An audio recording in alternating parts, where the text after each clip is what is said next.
All right, here we have 3 white made in America electric vehicles. And Tommy from TFL Truck, TFL Car, TFL EV. Love it. Lots of stuff. I didn't have a chance to interview Tommy before. We were able to interview Andre, who's, thank you holding the camera, and Roman, who was here earlier. I know you guys are all about trucks and everything else. My whole channel, I mean, I'm a Rivian fan, obviously. But it's really about electric vehicles. And that's why I wanted to line these up. So thank you so much. And thanks for inviting me, guys. Yeah. It's been really fun. The drag race was fun. You'll have to see their video to see the results. Tell me what you think about these 3 vehicles in just a couple of sentences or 2. Well, Scott, thanks for coming down, first of all. Yeah, I mean, what's cool is now that we have 3 trucks you can commercially buy in the market, and they're all super different. So like on the affordable end of the spectrum, you have the F-150, and this is kind of the most traditional truck. It's got the biggest bed, it's got the most utility, but it's also the least spaceship-like, right? It feels like a standard truck. Then you got the Rivian, which is much more of a luxury offering, so maybe not quite as usable from a bed space capacity, but you also introduce the off-road worthiness with the off-road tires and the ground clearance and the air suspension, and the inside, in my opinion, is the nicest of the 3.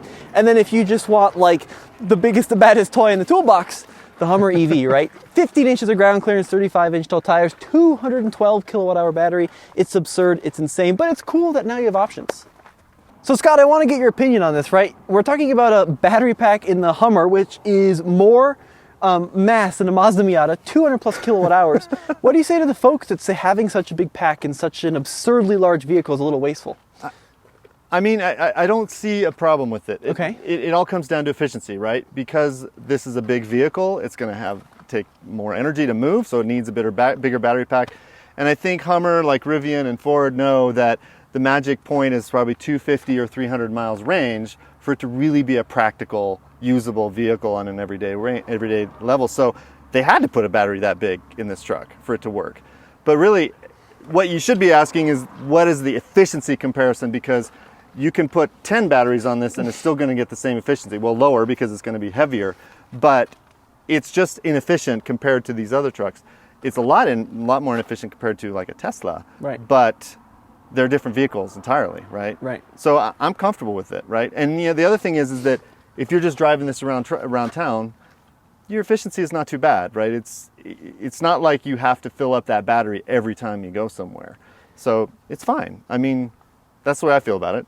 Well, it certainly has, I think, the most kind of toys in the toolbox, right? So we played around earlier with the like the crab walk, which is super crazy, the 4-wheel steering. Which is weird. Yeah, it's pretty but out cool. There. It is cool, right? Like the full kind of glass slate front end, which is pretty cool. How do you think this compares to Rivian?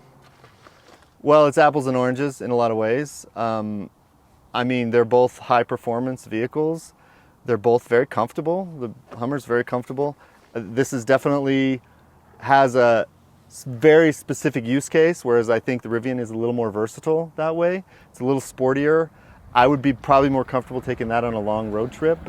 Probably be more comfortable taking this on a hard trail. Right. Yeah. But the Rivian and the Ford will probably take the trails pretty well too. So yeah. I don't know. What do you think? Well, I go back and forth. I mean, I think for an off-road standpoint, this is going to probably be the most confident. I mean, it even has stuff like underbody cameras, like there's cameras underneath it.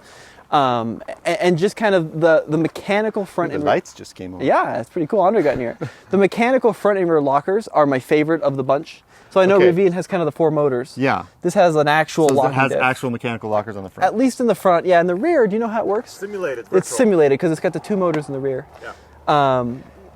But I think around town, this would be a hard thing to commute with, right? Yeah. Pulling this into a Whole Foods parking lot. Yeah. Well, it's. I mean, the Rivian already is big enough to be hard to do things like that, sure. right? Even though it's, by comparison, smaller than both of these trucks. Now, the 4-wheel steering helps a lot. Like, I'm sure you noticed, like, it does. kind of transforms the driving characteristics. It really does. It turns on a dime. Right. So, well, anyway, I wanted to ask one last question. Like, Yeah. just give me your thoughts generally on the transition to electric vehicles. What do you see as in the future? How are you feeling about it? Well, I think what is going to need to happen is we need to get more butts in EVs. People just have to live with them even for a couple of days or for a week. And I think a lot of the misconceptions they have about them will be transformed. If you have a place to charge at home, in my opinion, they're better in almost any way, day to day, even on small trips, than a gasoline car, because you have a gas station at home. For example, like I just bought actually a company Cooper SE, it's arguably one of the most compromised EVs on the road, right? 110 miles of range. But I maxed out that battery pack on a weekly basis, and I'm not stressed about it. You kind of learn its quirks, you learn its pros and its cons, and it's just better. That's cool. I think truck-wise, we're a little bit further out because, first of all, I think truck folks are a little bit of a different breed, a little bit more reluctant maybe to make the switch.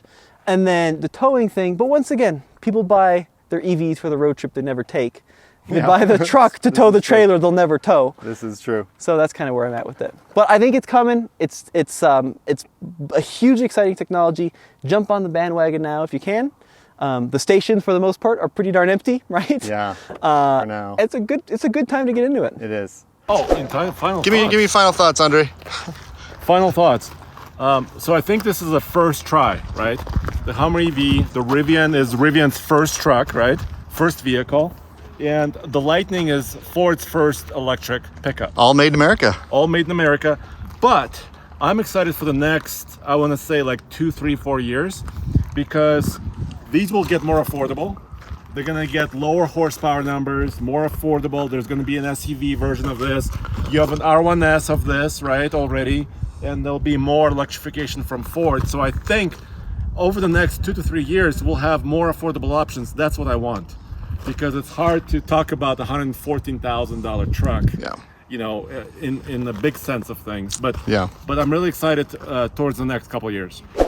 So tell me where people can find your content on the interwebs, because I know you guys do a lot of material, which is awesome. Yeah, we're TFL Car and TFL Truck on YouTube, and Rivian Dad is the best channel on YouTube because he's awesome. He came all the way down to this drag race, so huge thank you to Scott. Thank you, and thanks for inviting me. Dude, thank you. Pleasure to be here. Yeah, I appreciate it. Let's go drive.